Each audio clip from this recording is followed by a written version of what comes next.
नमस्कार. लक्ष्मीच्या पावलांनी या महारविवारच्या दुसऱ्या भागामध्ये मी तुम्हा सर्वांचे अगदी मनपूर्वक स्वागत करते. महारविवारच्या दुसऱ्या भागामध्ये आपल्याला पाहायला मिळतं, कला ही सकाळी उठताच पाहते तर अद्वैतचा हात हा तिच्या लाईनमध्ये आलेला असतो. आता तिच्या जागेमध्ये अद्वैतचा हात येताच कला म्हणते, चांदेकर, अरे रात्री एवढा मांस दाखवत होतास ना, आता बघ मी तुझा मांस कसा उतरवते. असं म्हणत कला ही पेस्ट घेते आणि आता अद्वैतच्या हातावर हळुवारपणे लावू लागते. आता अद्वैतच्या हातावर पेस्ट लावत ती तिथून निघून जाते. आता कला ज्यावेळी फ्रेश होऊन येते त्यावेळी अद्वैत उठत असतो. आता नकळतच अद्वैतचा हात त्याच्या गालाला लागतो. त्यावेळी अद्वैतला जाग येते. अद्वैत विचार करतो की हे काय आहे, परंतु ज्यावेळी अद्वैत पाहतो त्यावेळी मात्र त्याच्या लक्षात येतं की ही तर पेस्ट आहे. अद्वैत विचार करतो की हे नक्की कोणाचं काम असेल. त्याचवेळी अद्वैतचं लक्ष कलाजवळ जातो. अद्वैत मनाशी विचार करत म्हणतो, नक्कीच हीच असणार, कारण हिच्या व्यतिरिक्त असं कोणीही करू शकत नाही. असं म्हणत अद्वैत म्हणतो, हे सगळं काही तू केलंयस ना. आता अद्वैतच्या चेहऱ्याला पेस्ट लागलेली पाहून कला अद्वैतवर खूप हसू लागते. अद्वैत विचारतो, काय झालं हसायला, मी तुला काय विचारलं, हे सगळं काही तूच केलंयस ना. तर कला म्हणते की हो मीच केलं आहे, परंतु चांदेकर कसं आहे ना, म्हणून माणसाने जास्त उड्या मारू नयेत. अरे आज तुझा हात माझ्या लाईनमध्ये होता आणि म्हणूनच मी तुझ्या गालाला ही पेस्ट लावली आहे. अद्वैत म्हणतो, हो परंतु झोपेत कोणाला काही कळतं का, माणूस चुकूच शकतो. कला म्हणते, हो चांदेकर, अरे मी तुला तेच सांगण्याचा प्रयत्न केला होता रात्री, परंतु नाही, तुला तर कोणाचं काही ऐकूनच घ्यायचं नव्हतं, तुला स्वतःचंच करायचं होतं. तुला असं वाटतं की आपण जे करतो ते योग्य असतं, समोरच्याचं ऐकून कधी घेत नाहीस आणि म्हणूनच मला हे सगळं काही करावं लागलं. हे जर मी केलं नसतं तर तुला कधी कळालंच नसतं की तुझी चूक आहे की नाही. आता मात्र अद्वैत शांत होतो. अद्वैत म्हणतो, बस आता मला तुझं काहीच ऐकून घ्यायचं नाही आहे. तर कला म्हणते, तुला ऐकून तर घ्यावंच लागेल. अद्वैत म्हणतो, परंतु ही काय पद्धत झाली आहे का वागण्याची. तर कला म्हणते, तू ज्यावेळी वागतोस चांदेकर त्यावेळीची पद्धत योग्य असते का. आता दोघांचीही भांडणं चालू असतात. त्याचवेळी संगीताताई तिथे येतात. आता संगीताताई कलाला आवाज देतात, परंतु ज्यावेळी ते अद्वैतला पाहतात तेव्हा मात्र संगीताताईनेही धक्का बसतो. संगीताताई घाबरतात आणि विचारतात, जावई बापू हे काय आहे. तर अद्वैत म्हणतो, पेस्ट. तर आता संगीताताई विचारतात, परंतु हे सगळं काही कोणी केलं आहे. तर आता अद्वैत म्हणतो, विचारा तुमच्या लेकीला, तिनेच हे सगळे काही पराक्रम केले आहेत. आता संगीताताई रागानेच कलाकडे पाहत असतात. कला म्हणते, अगाऊ, अरे तुझ्या चुका तू कधी सांगूच नकोस, प्रत्येक वेळी फक्त माझ्याच चुका सांग. तर आता संगीताताई म्हणतात, अगं तू हे काय बोलतेस, कशी बोलतेस, तुला कळतंय का, कशाचं भान आहे का. तर कला म्हणते, हो परंतु तुला ह्याची चूक कधीच दिसत नाही ना आई. तर संगीताताई म्हणतात, जावई बापू चुकलेच नाहीत, तर चूक दिसण्याचा प्रश्नच येत नाही. तर कला म्हणते, हो का. आता अद्वैत एकदम शांतपणे तिथे उभा असतो. तर आता संगीताताई अद्वैतला म्हणतात, जावई बापू, अहो ही जर तुमच्याशी अशीच वागत असेल ना तर तिला शांत राहून उत्तर देऊच नका. तिला असं कडक उत्तर द्या ना की पुन्हा ती तुमच्याशी असं वागताना विचार करेल, अगदी 10 वेळा विचार करेल. तर अद्वैत म्हणतो, हो मी नक्कीच करेन तसं. तर कला म्हणते, वा रे वा, आता बरं सावसूतपणाचा आव्हानात आहेस, अरे एवढ्या पुशारक्या मारत होतास ना. तर संगीताताई कलाला म्हणतात, तू शांत राहतेस का. परंतु कला मात्र काही शांत राहत नसते. तर संगीताताई तिला तिथून पाठवून देतात आणि त्यानंतर अद्वैतला म्हणतात, जावई बापू, अहो ते पेस्ट वगैरे धुवून घ्याल का, म्हणजे मीच एवढी घाबरली, घरातील जर कोणी तुम्हाला पाहिलं तर त्याही घाबरतील, त्यामुळे जरा. असं म्हणत आता त्या अद्वैतला फ्रेश व्हायला सांगतात. आता अद्वैत फ्रेश होऊन येतात. संगीताताई आणि अद्वैत जिना उतरून खाली येत असतात. त्यांच्या गप्पा चालू असतात. संगीताताई अद्वैतला म्हणतात, आमची कला ना आहेच तशी. तर अद्वैत संगीताताईंना म्हणतो, अहो तुम्ही कशाला सांगताय, मला तर चांगलंच माहीत आहे ती कशी आहे आणि आता तर हळूहळू मी तिला चांगलाच ओळखायला लागलो आहे की ती कशी वागू शकते. एक नंबरची भांडकुदळ आहे, स्वतःचा शब्द कधीही खाली पडू देणार नाही. मी तुम्हाला सांगू का, एक वेळ दिवसातून 4 ते 5 वेळा ती श्वास कमी घेईल, परंतु त्या दिवसभरात ती माझ्याशी भांडल्याशिवाय शांत राहणार नाही. अशी आहे तुमची मुलगी. संगीताताई म्हणतात, जावई बापू अगदी खरं आहे, कला हट्टीच आहे आणि ती स्वतःचा शब्द खरा करतेच. खरं सांगू का जावई बापू, अहो तुम्ही म्हणून तिला सांभाळलं आहे, दुसरा तिसरा कोणी असता तर. आता हे सगळं काही दृश्य कला पाहत असते. आता त्या दोघांचंही बोलणं कलाने ऐकलेलं असतं. तर आता कला ही रागाने संगीताताई आणि अद्वैतकडे पाहत असते. तर दुसरीकडे सरोज मॅडमही संगीताताई आणि अद्वैत यांना बोलत येताना पाहतात आणि त्यानंतर आता सरोज मॅडम कलाकडे पाहतात आणि मनाशीच म्हणतात, तू आणि तुझी आई एकत्र मिळून माझ्या मुलाला जाळ्यात ओढण्याचा प्रयत्न करत आहात ना. तुम्ही ज्याप्रमाणे तुमच्या स्वार्थासाठी तुमचे सूत्र हलवत आहात त्याचप्रमाणे मी सुद्धा माझ्या स्वार्थासाठी, माझ्या मुलासाठी माझ्या हाती असणारी प्यादी मी विचारपूर्वक हलवत आहे आणि या खेळाची राणी मी आहे. तुमचा डाव जागीच नाही जर हाणून पडला तर नावाची सरोज नाही. असं म्हणत आता सरोज मॅडम अद्वैत, कला आणि संगीताताई यांच्याकडे रागाने पाहत असतात. त्यानंतर संगीताताई ज्यावेळी सरोज मॅडमना पाहतात त्यावेळी त्या किचनमध्ये निघून जातात. तर आता अद्वैत सरोज मॅडमच्या तिथे येऊन बसतो आणि म्हणतो, गुड मॉर्निंग आई. तर सरोज मॅडम म्हणतात, वा, म्हणजे आईला गुड मॉर्निंग म्हणणं हे तुझ्या लक्षात आहे तर.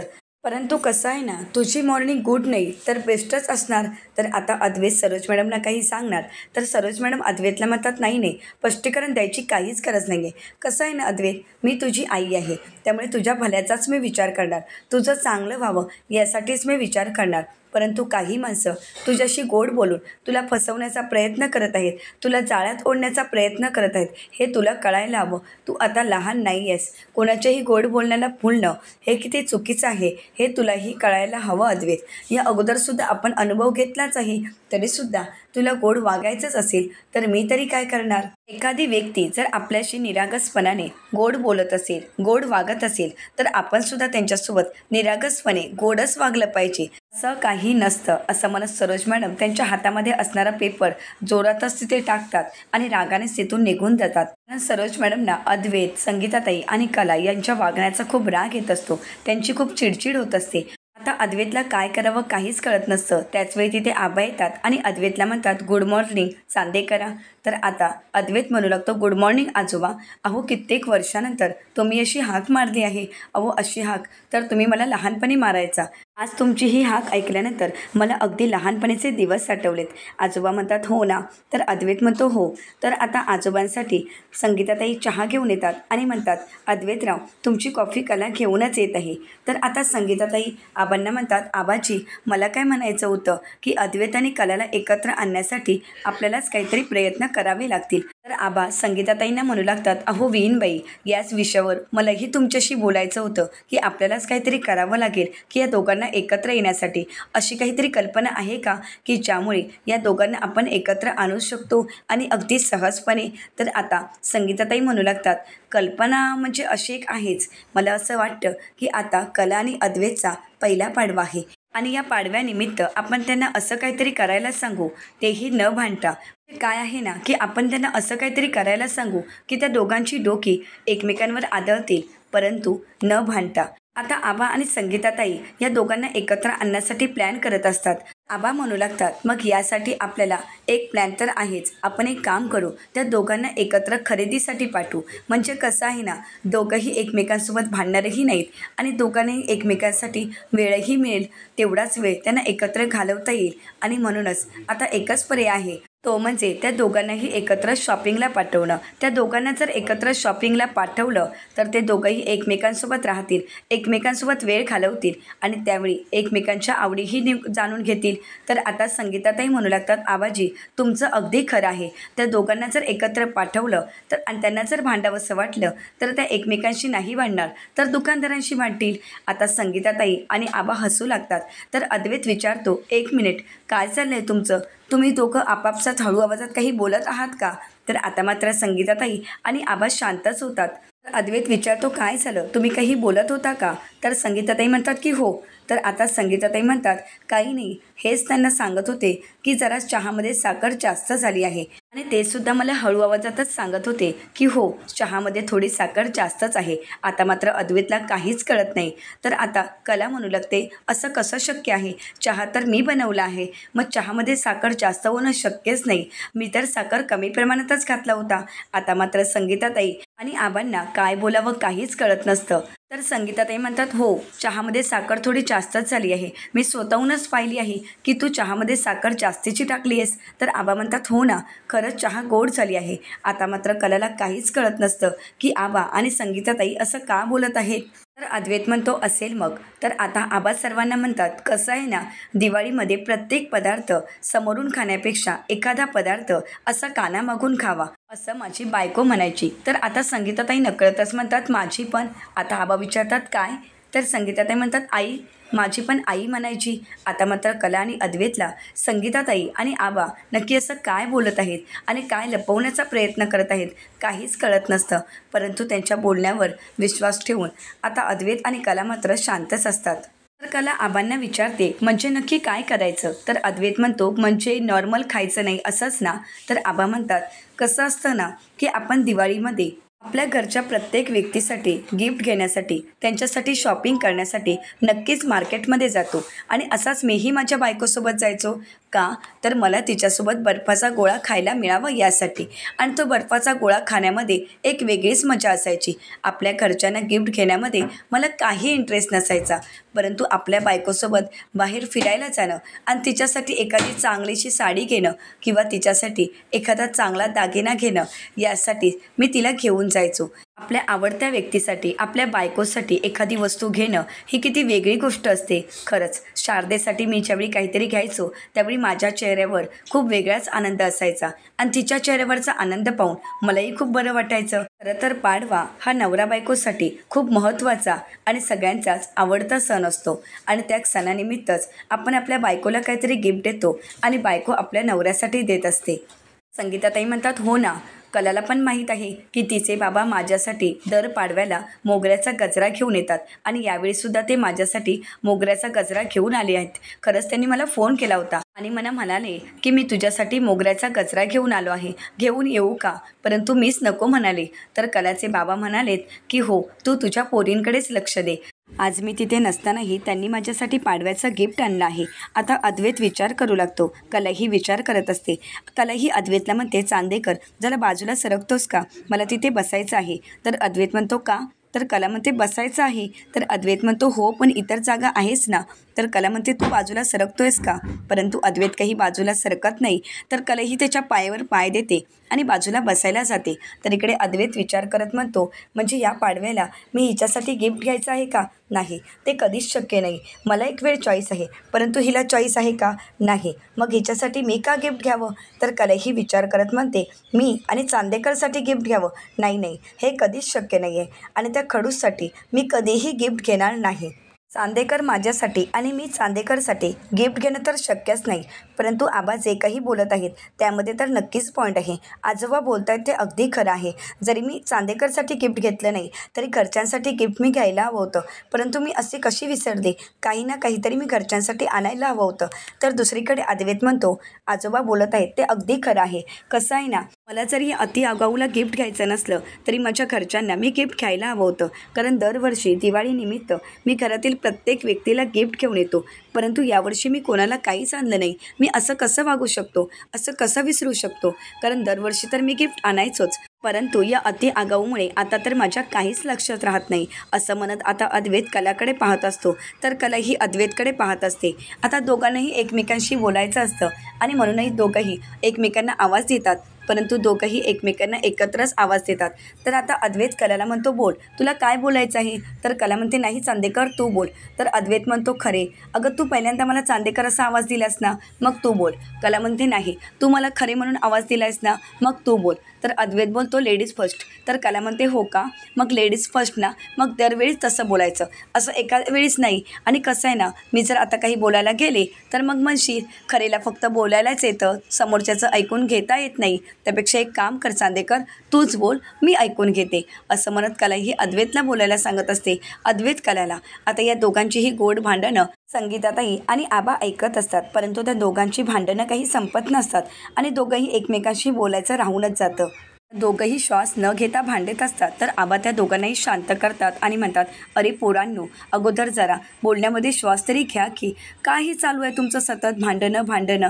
अरे अगोदर एकाने बोला, नंतर एकाने बोला, चालतं की. परंतु नाही, तुम्हा दोघांना वादच घालायचा आहे. आबा कलाला म्हणतात, कले तू बोल, तुला काय सांगायचं आहे? तर कला म्हणते, आजोबा मला असं वाटत आहे की मी घरच्यांसाठी काहीतरी घ्यायला हवं होतं आणि म्हणूनच आता शॉपिंगला जायला हवं. तर अद्वैत मनाशीच म्हणतो, आता मलाही हेच सांगायचं होतं, परंतु आता जर मी हिच्यासोबत शॉपिंगला गेलो आणि काही खरेदी केलं आणि घरच्यांसाठी घेऊन आलो तर त्या सगळ्याचं क्रेडिट हिलाच मिळणार आहे. नाही, मी असं होऊ देणार नाही. आणि म्हणूनच अद्वैत कलाच्या बाजूला येऊन बसतो आणि म्हणतो की टाळी दे. तर कला काही अद्वैतला टाळी द्यायला तयार नसते. अद्वैत म्हणतो, बरं ठीक आहे, परंतु आता आपण शॉपिंगला जायचं आहे, की मलाही असंच वाटत आहे की घरच्यांना काहीतरी खायला हवं. तर कला म्हणते हो मी सुद्धा तेच सांगत होते. तर अद्वैत म्हणतो मलाही तेच वाटत आहे. तर कला म्हणते वाटून काय उपयोग, त्यासाठी बोलावं लागतं. तर अद्वैत म्हणतो बोलतच आहे ना. तर कला म्हणते त्यासाठी शॉपिंग करावीच लागते. तर अद्वैत म्हणतो त्यासाठी तर आपण जात आहोत ना. तर आता कला आणि अद्वैतमध्ये पुन्हा एकदा भांडणं सुरू होतात. अद्वैत म्हणतो तुला तर ना शॉपिंगबद्दल काही कळतच नाही आणि तुला शॉपिंग कशी करावी हेही माहीत नाही आहे आणि कलरबद्दल तर त्याबद्दल तर काहीच माहीत नाही आणि मेन म्हणजे त्यामध्ये चॉईस करणं हे तर तुला जमतच नाही. कला म्हणते हो का, तर एक काम कर, तू जा शॉपिंगला, माझं मी जाईन. अद्वैत म्हणतो मला तुला शॉपिंगला घेऊन जाण्यामध्ये काही इंटरेस्टच नाही. कला म्हणते मलाही तुझ्यासोबत येण्यात इंटरेस्ट नाही आहे, म्हणूनच मी म्हणत आहे की तुझी शॉपिंग तू कर, माझी शॉपिंग मी करेन. असं म्हणत आता अद्वैत कलाला घेऊन जाण्यासाठी नकार देत असतो. तर दुसरीकडे कलाही अद्वैतसोबत जाण्यासाठी नकार देत असते. आता मात्र आबा आणि संगीताताईंना काय करावं काहीच कळत नसतं. आबा म्हणतात शांत व्हा. तर आता संगीताताई म्हणतात तुम्हाला जर एकमेकांसोबत शॉपिंगला जायचं नसेल तर मीच येते तुमच्यासोबत शॉपिंगला. तर आबा म्हणतात हो हे मात्र विहीनबाई तुमचं अगदी खरं आहे, तुम्हीच यांच्यासोबत शॉपिंगला. आता मात्र आबांनीच सांगितल्यामुळे कला आणि अद्वैत काहीच बोलू शकत नाहीत. तर आता कला आणि अद्वैत नाईलाजाने संगीताताईंसोबत शॉपिंगला जायला तयार होतात. आता आबा आणि संगीताताईंच्या प्लॅनप्रमाणेच सगळं काही होत असतं. तर आता कला आणि अद्वैत संगीताताईंसोबत शॉपिंगला जातात. आता शॉपिंग तर करून झालेली असते, परंतु यांची भांडणं काही थांबत नसतात. कला म्हणते मीच खूप छान पद्धतीने शॉपिंग केली. तर अद्वैत म्हणतो तुला चॉईस तरी आहे का. आता या दोघांची भांडणं चालू असतात. तर संगीताताई म्हणतात अरे बस करा आता तरी घरी जाऊया. जावई बापू चला बरं आपण घरी निघूया. तर कला म्हणते परंतु आई मी जरा दुकानात जाऊन येते. अगं मावळे आणि दिव्यांचं थोडं काम आहे ना, ते करून यायचं आहे, मी येतेच. तर असं म्हणत आता कलाही दुकानामध्ये जाण्यासाठी निघते. आता दुकानाच्या तिथे खूप गर्दी जमलेली असते. तर कला मनाशीच म्हणते यावर्षी जर मावळ्यांचा खप एवढा वाढणार असेल तर 4 पैसे जास्तीचेच मिळतील. असं म्हणत कलाही आनंदानेच पुढे येते आणि ताईंना म्हणते थांबा ताई, तुम्हालाही मावळेच हवे असतील ना, थांबा मी दुकान उघडते आणि तुम्हाला देते. तर त्या ताई म्हणू लागतात नाही आम्ही तर तुझ्या दुकानाविषयी बोलण्यासाठी इथे आलो आहोत. असं म्हणत तिथे आलेले बिल्डर आपली ओळख करून देत म्हणतात आम्ही तुमच्याशी बोलण्यासाठी आलो आहोत. कला विचारते कशाबद्दल. तर ते म्हणू लागतात या ठिकाणी आम्हाला आमचा नवीन प्रोजेक्ट उभा करायचा आहे आणि त्यासाठी आम्हाला इथे आता प्रोजेक्ट उभा करत असताना तुमच्या या दुकानाची तुमच्या या टपरीची अडचण होत आहे आणि म्हणूनच ही टपरी आता आम्हाला इथून कमी करायची आहे. तर कला म्हणते याला टपरी नका म्हणू, हे दुकान आहे आणि तुम्ही असं नाही करू शकत कारण या दुकानाशी माझ्या भावना जोडल्या गेल्या आहेत. तर ते म्हणू लागतात आम्ही डील करण्यासाठी आलो आहोत. कला म्हणते हे डील मी कधीच करू शकत नाही कारण माझ्या वडिलांच्या काळापासून हे दुकान येते आहे, त्यामुळे त्याची अडचण होणं शक्यच नाही. तर आता ते बिल्डर म्हणतात मी तुमच्यासोबत इथे फक्त डील करण्यासाठी आलो आहे आणि ते डील तुम्हाला करावंच लागेल. कला म्हणते काहीही झालं, तुम्ही कितीही रक्कम देत असाल तरीसुद्धा मी हे दुकान तुम्हाला देणार नाही कारण माझ्या आणि माझ्या वडिलांच्या भावना आणि आमचं घरचं पोट याच दुकानावर चालू आहे, त्यामुळे हे दुकान आम्ही कधीही विकणार नाही. असं म्हणत आता कलाने आपला ठाम निर्णय त्यांना सांगितलेला असतो. तर पुढील भागामध्ये आपल्याला पाहायला मिळतं कलाचा जगदंबा भांडार हे पूर्णपणे जळून खाक झालेलं असतं आणि त्यामध्ये कलाही अडकून पडलेली असते. आता अद्वैत आणि कलाचे वडील घरातील सर्वजण तिथे आलेले असतात. कलाच्या वडिलांना तर धक्काच बसतो. तर कलाचे वडील म्हणू लागतात जावई बापू माझी कला. आता मात्र अद्वैतच्या लक्षात येतं की कला ही आतमध्ये अडकलेली आहे. तर अद्वैत आता स्वतःच्या जीवाची पर्वा न करता कलाला वाचवण्यासाठी आतमध्ये जातो आणि आता कलाला सुखरूपपणे जगदंबा भांडारच्या बाहेर घेऊन येतो. आता एवढ्या आगीतून अद्वैतने कलाला वाचवलेलं असतं. अद्वैत विचारतो कला तू ठीक आहेस ना. तर आता कलाही खूप रडू लागते आणि म्हणू लागते माझा जगदंबा भांडार आणि कला नकळतच अद्वैतला मिठी मारते. आता मात्र अद्वैतलाही खूप वाईट वाटत असतं. आता या मागचा खरा सूत्रधार कोण आहे हे कला आणि अद्वैतला कळेल का, सरोज मॅडमचं सत्य सर्वांसमोर येईल का, हे पाहणं अतिशय रंजक ठरणार आहे. अशाच मालिकांचे नवनवीन अपडेट पाहण्यासाठी चॅनलला नक्कीच सबस्क्राईब करा. धन्यवाद.